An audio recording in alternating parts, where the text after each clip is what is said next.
Promouvoir la préservation et la mise en valeur de la biodiversité à travers des politiques et stratégies adéquates, favoriser le cotourisme et consolider le vivre ensemble entre la biodiversité et l'humanité sont entre autres questions abordées par les exposants de cette conférence,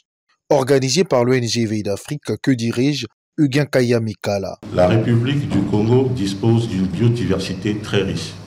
d'une faune, d'une flore, mais aussi des espaces marécageux très importants. Mais derrière ce portrait, je dirais, que je qualifierais de paradisiaque,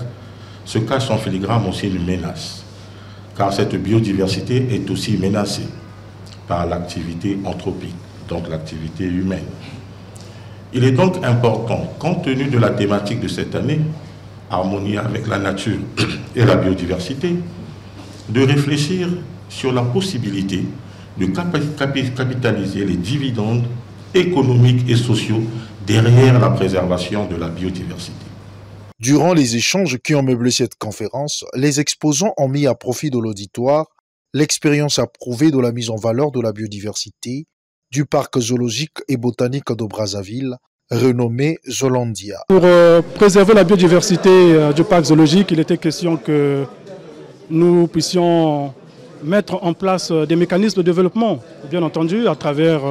la convention de concession qui a été signée entre le membre du gouvernement et la société CR Multiservice. La société CR Multiservice, concessionnaire du parc zoologique, donc dorénavant Zolandia, œuvre dans la conservation de la diversité biologique à travers des actions telles que la construction d'un mur de clôture pour la préservation de la forêt du parc zoologique, la construction de certains enclos respectant donc bien entendu les dispositions internationales y afférentes, et puis le repeuplement avec une diversité biologique. Organisée sur le thème « Situation de la biodiversité en République du Congo », cette conférence a éclairé les lampions des participants sur les enjeux environnementaux de l'heure.